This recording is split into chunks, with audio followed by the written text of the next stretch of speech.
The Bengals had a golden opportunity in the AFC North. They didn't cash it in. Robert Weintraub is here to break it all down on Locked on Bengals.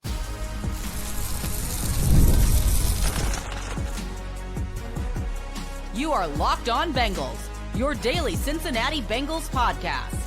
Part of the Locked on Podcast Network, your team every day. Hi again, everyone, and welcome in to the Locked on Bengals podcast. I'm James Rapien, and no Jake Lisco today, but we're joined by special guest Robert Weintraub of Cincinnati Magazine. Make sure you check him out in Cincinnati Magazine, and we have a new ebook to tell you about coming up in just a bit as well. Thank you so much for making us your first listen. Shout out to the everydayers, and of course, make sure you hit that subscribe button on YouTube. Check us out if you haven't, wherever you get your podcasts. Today's show is brought to you by FanDuel. Right now, new customers can bet just $5, and if your bet wins, you get $300 in bonus bets to use across the app. And let's dive in, Robert, because I couldn't help but think late Sunday night, and as we're recording this Monday morning, and I look at the AFC North, and the Ravens are coming on like I think everyone thought they would when Lamar came back, and looking at their schedule a few weeks ago. But if the Bengals handle business the past couple of games, they'd be 5-4. They'd be tied with the Steelers technically in the AFC North, but they'd have the tiebreaker. They'd be going to Pittsburgh on Sunday. Everything would feel different, and yet they had to give up 86 points instead of 76 points over the past two games, and they're 3-6. It just feels like a huge missed opportunity as we come out of this bye week. Yeah, and this is the franchise that never misses an opportunity to miss an opportunity, right? I mean, that's just sort of what the Bengals have been over the last few decades. And yeah, it's just crushing to think about how the entire narrative would be so different, even down to like Duke Tobin, who's, getting taking a lot of shots left and right for his inability to make the defense better over the last couple of years. But if you think about it, all they had to do was get just the one stop in either the Jets game or the Bears game. And as you say, they're 5-4. They're in first place. And Duke Tobin is getting a parade through Cincinnati for saving the season, for trading for Joe Flacco for virtually nothing, a move that came out of nowhere and has proven to be, in a different circumstance, one of the great in-season trades ever made, really, when you think about it, especially for Cincinnati, who, hardly ever do that. And it's maddening, really, is the only word I can think of when you see how close they should be to that. I mean, not like 5-4 record is some great thing, but given where the season was when Joe Burrow went down and how just horrifying they were to watch with Jake Browning at the helm, they make the move. They seem to save the season on the night game against Pittsburgh and the first time around. And these last two games have just gnawed at the flesh of every Bengals fan. Not to be too graphic about it, but it's just really hard to believe that we're here again 1 year after, kind of witnessing this same thing, in even more frustrating fashion, because at least last year it was like, all right, you expect to have the great offense with Joe Burrow, you expect to score all these points, and he was just let down by the defense. And now they do it in an entirely different and unexpected way, salvage the season, still have the great offense, and their defense is somehow even worse. It's really just incredible to think about, and yet typical Bengals. Yeah, typical Bengals. Robert Weintraub of Cincinnati Magazine is our guest. I'm James Rapien here on Locked on Bengals. It really is unbelievable. Like, I know it's believable, like when you look at the process and all of those things, but for them to be so bad on defense, where do you put the blame? We've talked a lot about blame over the past couple of weeks. I think the fan base is looking at it. You're right. Duke Tobin is certainly someone that a lot of people have talked about, wanted him to talk publicly. We requested him, full disclosure, asked him to talk. Bengals decline it. That's pretty normal this time of year. He does not have to talk. He's not required to do any kind of media appearances or anything like that. So a lot of people looking at Duke. Naturally, people are going to look at the head coach. A lot of people are looking at Al Golden. Some are just saying, hey, Jordan Battle, make a tackle. Where are you at when it comes to the blame game? Yeah, I think the answer to that question is yes. Pretty much everybody is to blame. Agreed. I mean, there's maybe you excuse DJ Turner. He's playing well. Otherwise, it's basically everything. It's the approach in the offseason. It's draft choices and free agent decisions that were questioned heavily by the likes of you and I in real time.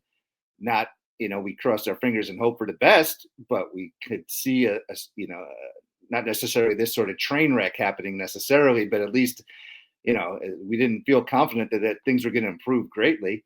And then the way they've been coached has obviously not worked out. And, they hired a guy, Al Golden, who was, familiar with the franchise, had a lot of success in college, but also a guy who's never called plays in the NFL as a defensive coordinator. So you knew there was going to be a learning curve there.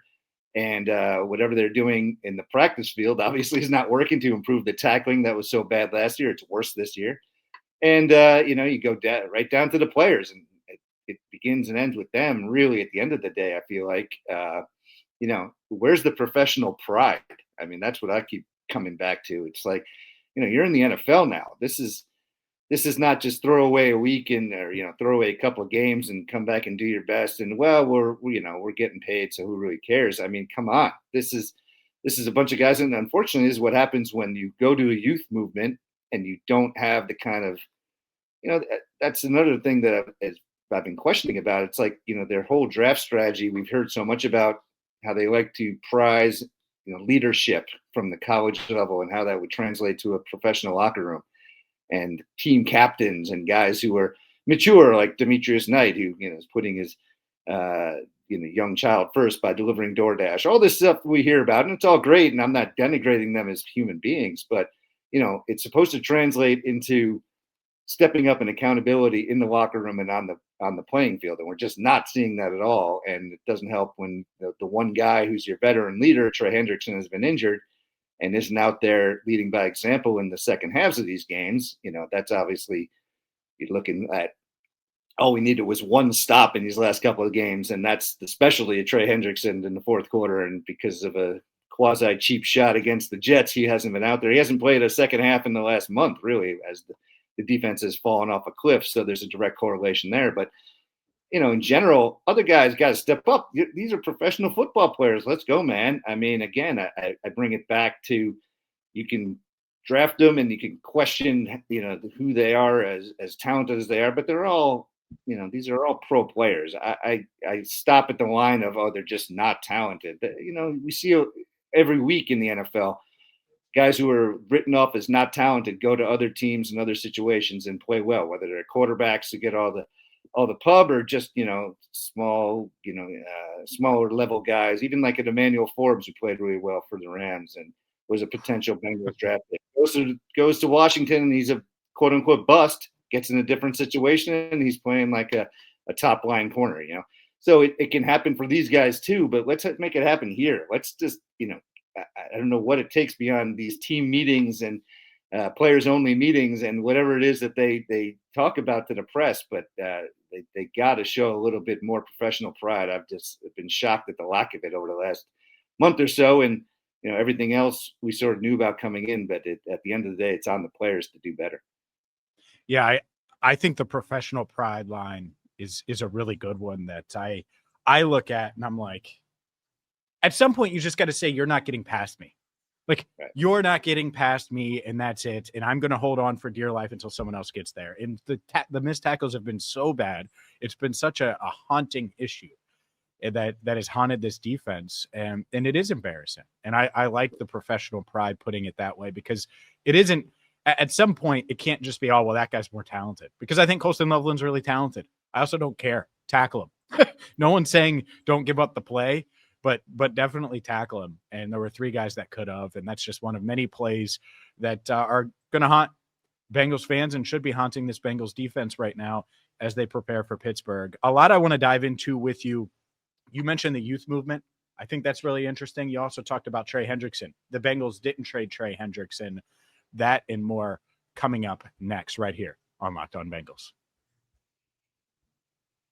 Today's show is brought to you by Rippling. If you're a business owner, here's the truth. SaaS promised to make work easier, but now the average company is buried by hundreds of apps that slow down your teams and simply don't work together. Well, that's not SaaS. That's sad. Software as a disservice. That's why you need Rippling. Rippling is the unified platform for global HR, payroll, IT, finance, all in one place. I wish Rippling could also teach the Bengals defense how to tackle. They've helped millions of businesses replace a mess of disconnected tools with one system designed to give leaders clarity, speed, and control. It unites employees, teams, departments, all in one system. Rippling moves the bottlenecks, the busy work, and all the silos that software software has created, and everything from onboarding to payroll to IT access. It runs automatically, perfectly in sync. And right now you can get 6 months free. That's right, 6 months free. All you have to do is go to rippling.com/lockedonnfl. That's rippling.com/lockedonnfl, rippling.com/lockedonnfl, rippling.com/lockedonnfl for 6 months free. Terms and conditions apply. Today's show is also brought to you by FanDuel. FanDuel is America's #1 sports book. And look, the NBA is in full swing. So if you want to get in on all the NBA fun, well, of course, FanDuel is the place to go to. The Bengals, well, they're not favored this week in Pittsburgh. Shocker. And what is certainly a must win if they want to keep any hope of keeping their season alive. You got to check out FanDuel. They have live bets on everything from who will score next to fourth quarter comebacks. Plus, you can even combine your live bets for a same game parlay for a shot at an even bigger payout. Keep every game exciting with FanDuel. And right now, FanDuel is giving new customers $300 in bonus bets when your first $5 bet wins. So head to FanDuel.com. That's FanDuel.com to sign up and play your game with FanDuel, the official sports betting partner of the NBA. All right, Robert, let's continue the conversation here. I do want to get to Trey Hendrickson. But before I do that, I think the youth movement thing, I don't want to say it's been glossed over, but it's been on my mind a lot, especially when you look at last week. They trade Logan Wilson for a 7th round pick. A lot of people underwhelmed by that. And I thought to myself, man, if Zach Taylor had just waited to bench Logan and they let him rack up tackles and wear the green dot and be the leader on this defense, and I say that in quotes because obviously he wasn't a part of their long-term plans by that point, maybe they get a 5th. Maybe they get a 5th in exchange for a 7th pick swap, which would be more value than a standalone 7th. Who knows what they get? But that's one of the many youth movement pieces that we've seen. Some have worked. I think Dylan Fairchild, to a large extent, has worked to this point.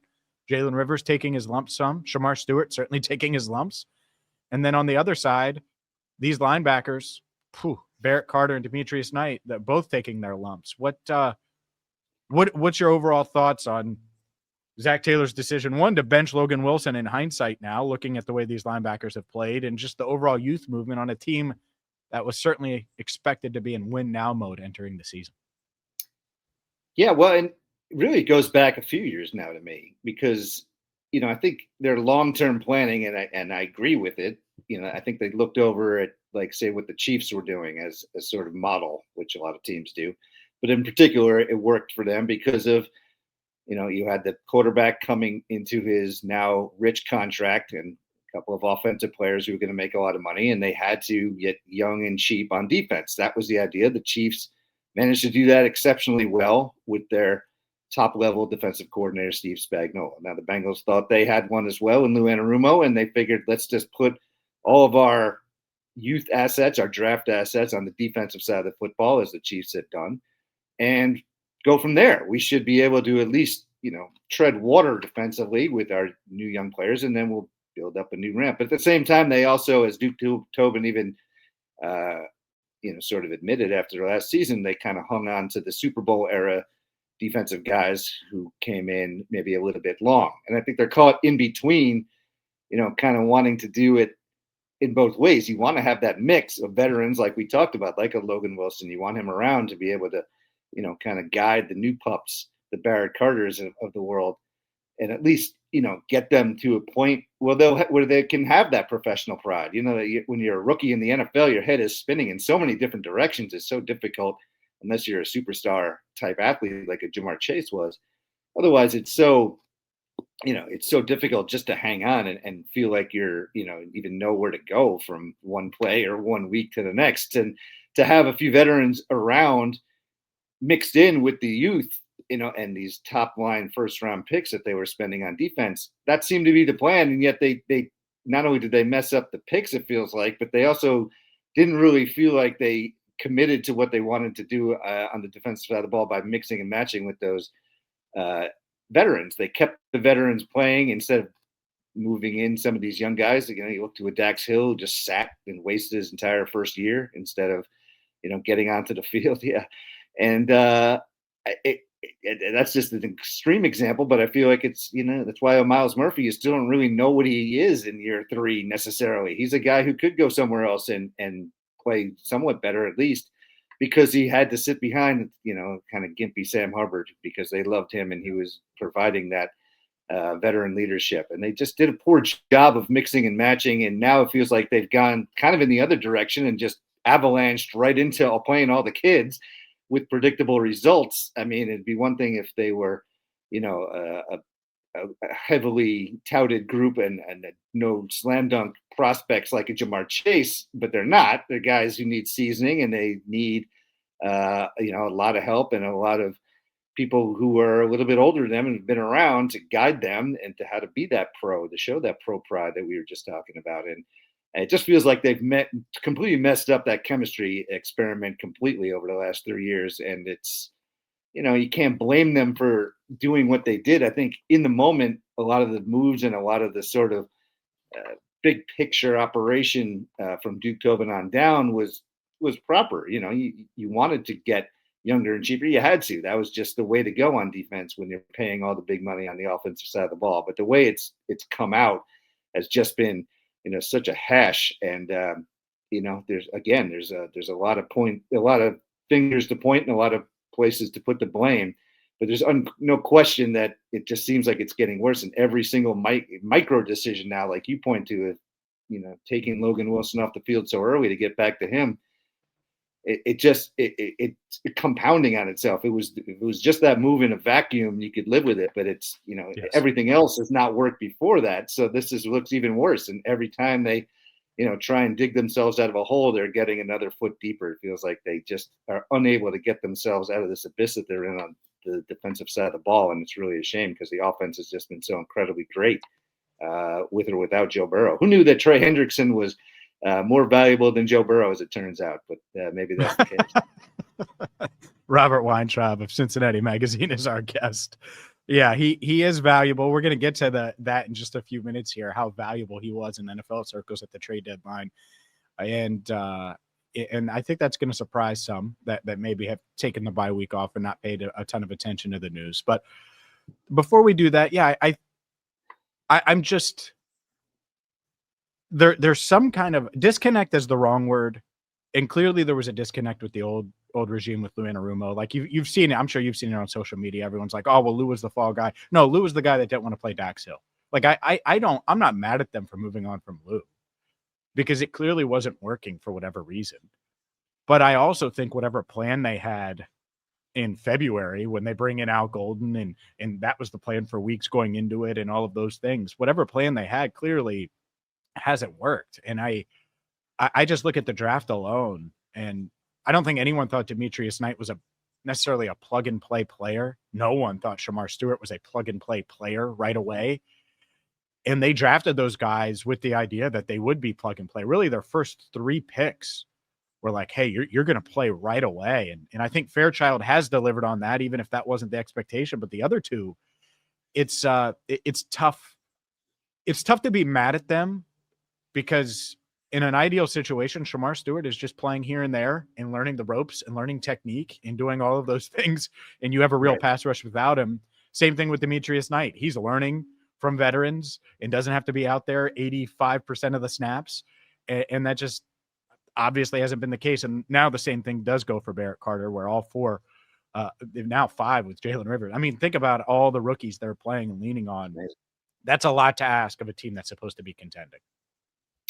Yeah. To go back to Lou real quick. I mean, listen, he had I've said this many times and written about it. He had a real 25 game heater as a defensive coordinator that encompassed the playoffs, or led to the Super Bowl, and then the 2022 season. And in the other 6 years he was here, it wasn't good. I mean, let's just call it like we see it. I mean, it wasn't all Lou's fault, but there was a shelf life. And after last season, they couldn't keep him. And it's ridiculous to think that he was some kind of fall guy or, should have been kept. It was over for him here. Now, as for Al Golden, people asked me sort of to describe I remember I was asked to describe the draft in one word afterward, and I just said Golden. I mean, it seemed like he had his hands all over it. And the one advantage of getting a guy out of college, you would have thought, is that he has a real eye on the talent. He knows who's there. He knows, guys who have just been recruited. He knows all about these things. And yet it's mystifying some of the guys they picked. I'm not going to put it all on him and saying he stood on the table. We don't really know that.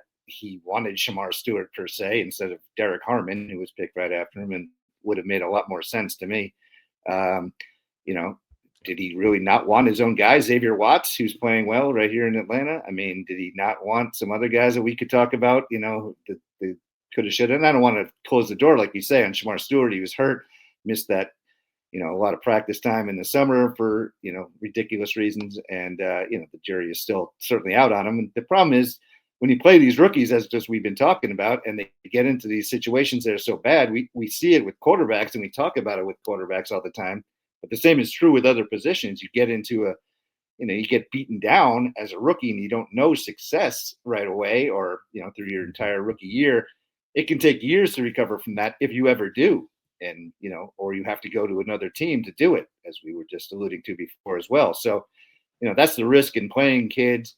You always want to get younger and you want to be able to show your draft is having an impact, but that can blow back on you. And unless you have guys who are really, top of the line prospects in their positions and are ready to step in and make an immediate impact, that's pretty rare. That's only about 5% of the draft to begin with. And it's clear that they missed the boat on a lot of these guys on the defensive end, at least what they wanted to get out of them in terms of plug and play. Like you said, they're just not ready for that. And, but there's no option now. I mean, and God forbid, that's it. At least one thing you can say about Knight and Carter right now is that at least they're not injured, because what happens if those guys go down? Who's left to play? I mean, they're going to have to run a 4-0-7 defense of some kind, and it's it could even get worse if you can believe that, if that happens. Yeah, knock on wood. At least the guys are getting playing time. You hope it pays off. We do need to talk about the defensive end, and by the defensive end, I mean the best defensive end, certainly on the Bengals roster, Trey Hendrickson. They didn't trade him, and now we have an idea as to why. We'll get to that coming up next.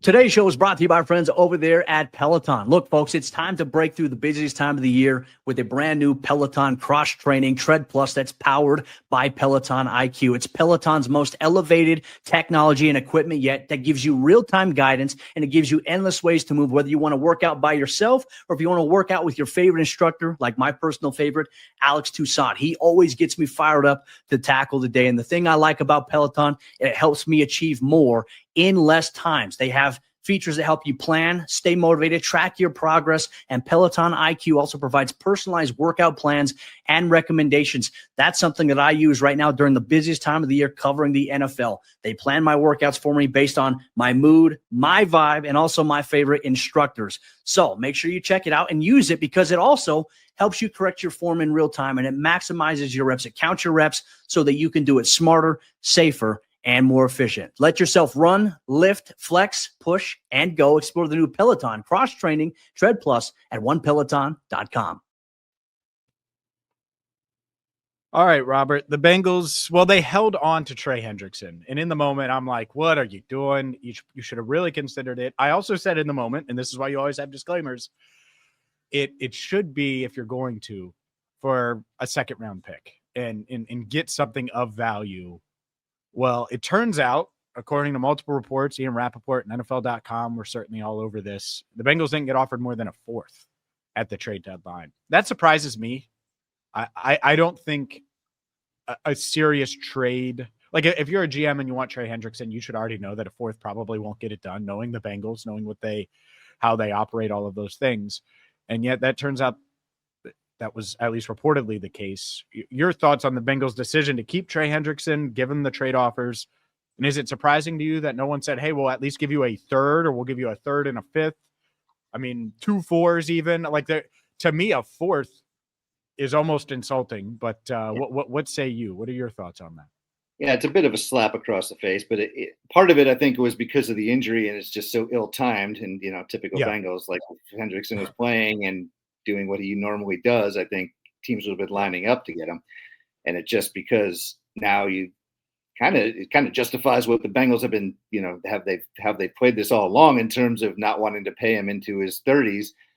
Guys of his age, regardless of how great they are, they tend to get injured more often, and we're seeing that unfortunately play out.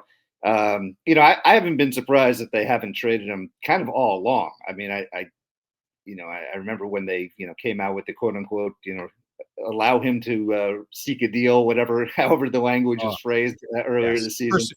Permission to seek a trade. Right, that was it. Got to write that one down. Get that tattooed on my back. It's I didn't think any team would really come across with the deal. That was just the Bengals' way of saying, well, if we get an offer we can't refuse, a Godfather offer, we'll take it. But we're not really serious about trading, and you can see why in a lot of ways. And right now, in terms of where we are today, to me, the Bengals are. And we talk about it a lot. I'm sure you guys talk about it too. They're not punting on the season. They think they can still win. They think Trey Hendrickson is the key element to them, making a run like they did last year down the stretch, whether it proves ultimately futile like it usually does throughout Bengal history of these late rushes that, sort of tend to make up for their slow starts.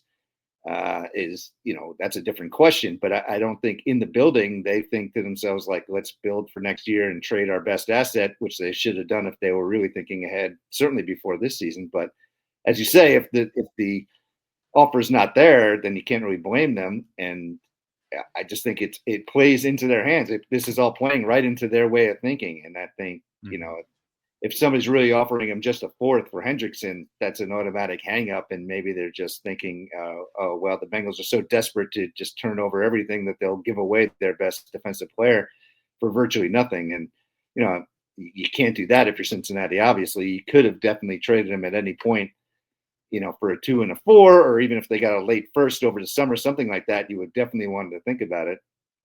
And at this point, though, that ship is long since sailed. I really didn't think that was a possibility then. And, at this stage, like we were just talking about, if they had Hendrickson on the field the last couple of weeks, maybe they do win those games. Maybe they're in an entirely different situation. We wouldn't even be thinking maybe they'd be buyers at the trade deadline. Maybe they should have been anyway to make a different kind of deal. But that's a different podcast maybe. But, I just think in the building. No, it's not. That's right up my alley. So go ahead. Know, right? I'm all about it. Yes. I mean, I was stumping a few weeks ago. I was asked, I said, they should try and get Jeffrey Simmons. I mean, that was a guy who like at the time he was available. Now, maybe he wasn't and he isn't, and the Bengals never do that kind of thing anyway. So it was all just sort of speculation. But, I think you and I are of the same ilk. How are you going to improve this defense in a sort of global way? And, by getting a guy like Simmons or another similar player like Quentin Williams, even you could have made that trade easily, especially when you think about how the Bengals have proven repeatedly they can't use those top draft picks to, get instant impact players into the building anyway. And it makes all the sense in the world to try at least trade for one, get a center of gravity in the middle of that defense and, change the way they've been playing over the last few years. It's, really since DJ Reader's left, and even a guy like Larry Ogunjobi, they miss his penetrating and quick twitch. They haven't had that in the building since he left. So it's like, roll the dice here.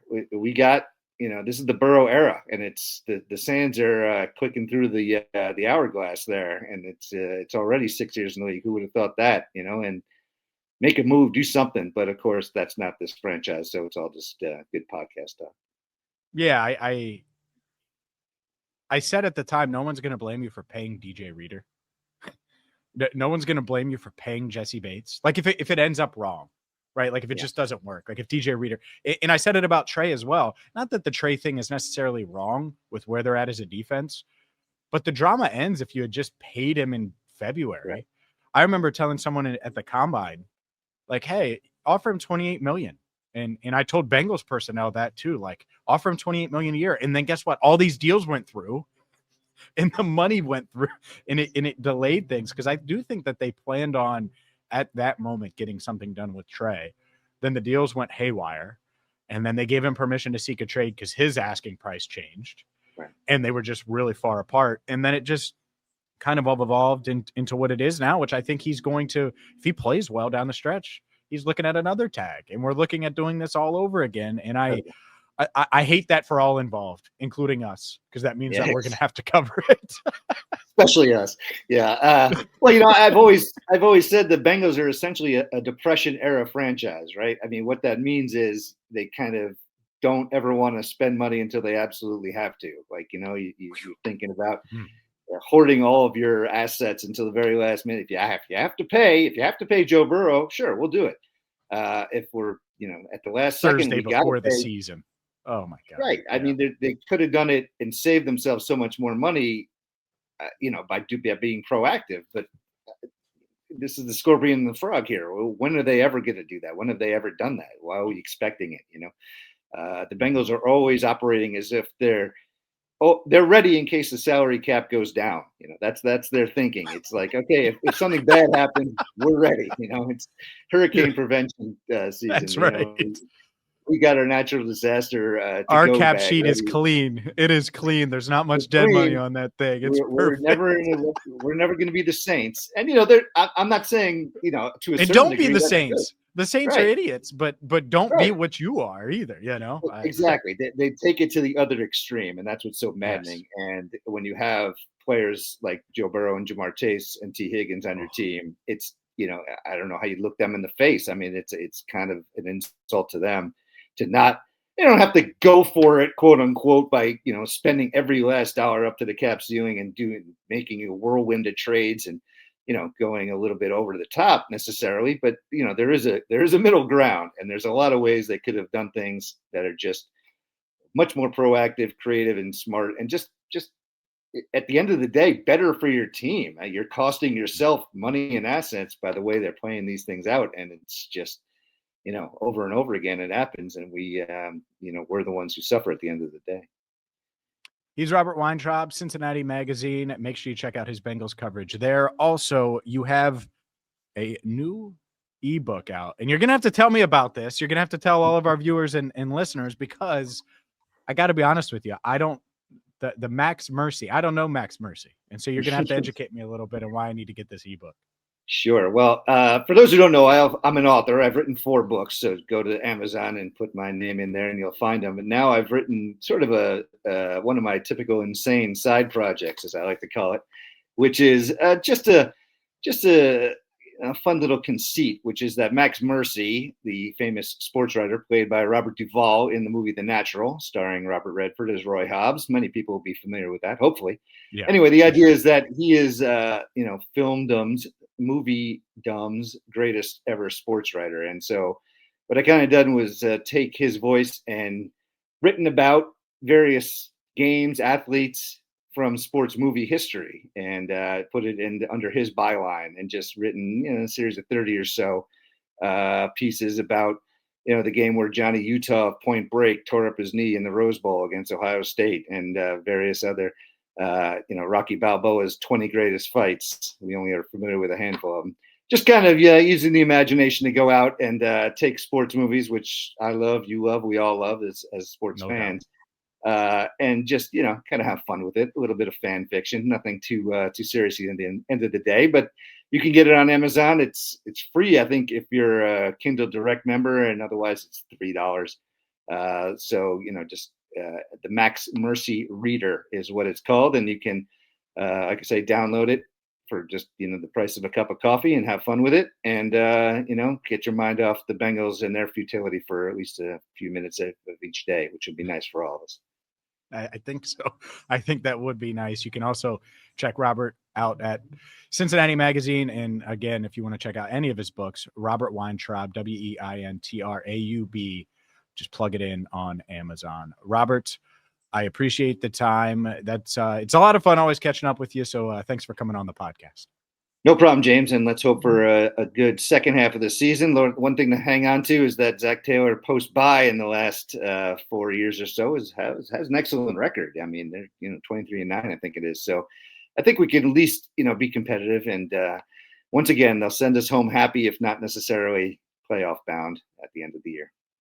Not happy. I won't be happy if that happens. If you're going to win games, you better get your butt to the postseason, Zach.